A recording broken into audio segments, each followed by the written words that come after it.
झटपट स्वादिष्टमध्ये मी भारती तुमचे पुन्हा एकदा मनापासून स्वागत करते। आता अगदी उन्हाळा कडक चालला आहे आणि उन्हाळ्यात कशा आपल्याला चांगल्या म्हणाव्या तशा भाज्या भेटत नाहीत आणि कधीतरी उन्हाळ्यात पालेभाज्या असतात पण कधी जून असतात।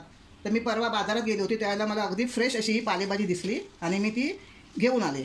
आणि उन्हाळ्यात पालेभाज्या तर खाणं जास्त चांगलं असतं शरीरासाठी।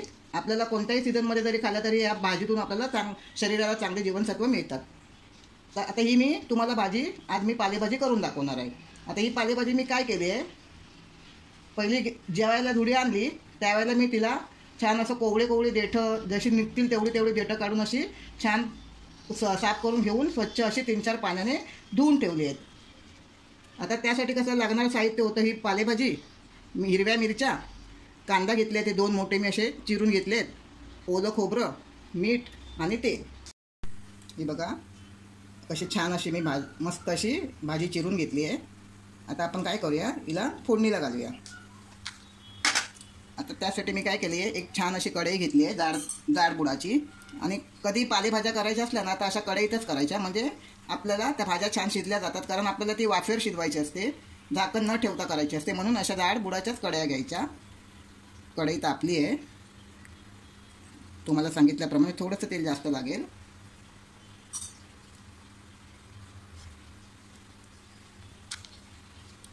आपलं तेल तापलं आहे, त्याच्यामध्ये आता आपण हिरव्या मिरच्या घालूया।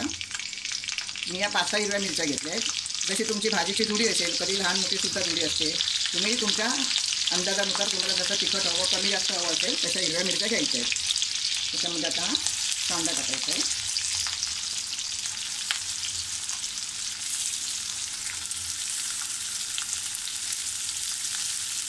कांदासुद्धा अगदी व्यवस्थित व्हावा त्याला, कारण पालेभाज्यांमध्ये कांदा थोडा जास्तीचाच हवा।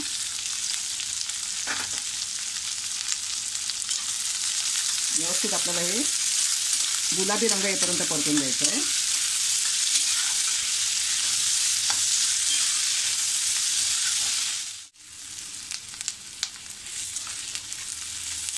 हे बघा कसं छान कांद्याला रंग आला आहे। आणि आपल्याला हे फास्ट गॅसवरच ठेवायचं आहे। ही भाजी आपल्याला फास्ट गॅसवरच बनवायची आहे, कारण स्लो गॅसवर जर आपण केलं तर या भाजीला पाणी सुटणार। आपण याच्यामध्ये ही भाजी टाकूया।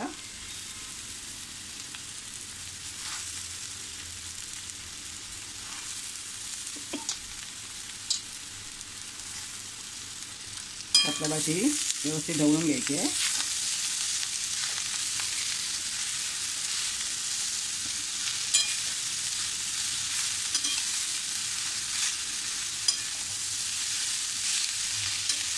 गॅस फास्टच आहे, फास्टवरच घ्यायची आहे।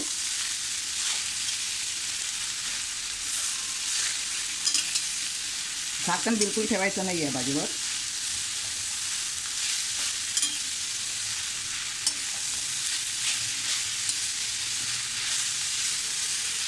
हे बघा छान अशी आता आपली भाजी ढवळून झाली आहे। मी थोडा आता गॅस मिडियमवर केला आहे, कारण आपली भाजी जराशी सुकली आहे, पण आपण मीठ टाकल्यानंतर तिला पुन्हा पाणी सुटणार आहे, म्हणून मी आता जरा बारीक केलं आहे।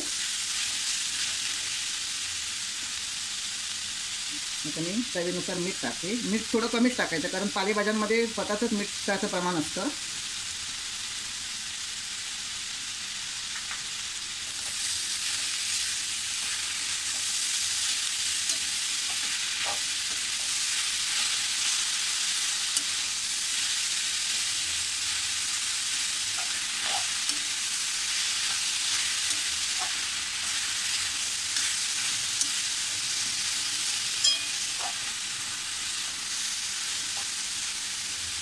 हे बघा मीठ टाकल्यानंतर असं थोडंसं पाणी सुटतं, हे बघा।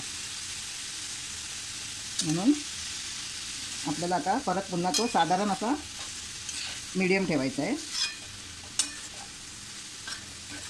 आता भाजी बघा आपली आळली, म्हणजे म्हणूनच मी तुम्हाला सांगितलं की मिठाचं प्रमाण आपण त्यानुसार ठेवायचं असतं, कारण पालेभाज्या या शिजल्यानंतर आळतात। म्हणजे आपल्याला दिसताना कढई भरून दिसली होती, पण झाल्यानंतर बघा कशी पूर्णपणे आळली आहे। बघा या भाजीला शिजायला जास्त वेळ लागत नाही। आणि आता ही भाजी आपली आता पूर्णपणे छान पाणी त्यातलं आटलं आहे आणि झाली सुद्धा आहे। आता आपल्याला फक्त खोबरं टाकल्याशिवाय ती पूर्ण होणार नाही आहे, म्हणून तिला आपण ओलं खोबरं टाकायचं आहे. आणि मालवणी लोकांचं ओलं खोबरं म्हणजे जीव की प्राण, म्हणजे ओलं खोबरं हे पाहिजेच. तुम्ही जर अजून माझ्या चॅनलला सबस्क्राईब केले नसेल तर सबस्क्राईब करायला विसरू नका. आता हे असं व्यवस्थित परतून घ्यायची. बघा, ज्यावेळेला खोबरं टाकलं नव्हतं त्यावेळेला आपल्याला कशी दिसत होती आणि आता कशी छान नवरीसारखी नटली आहे बघा.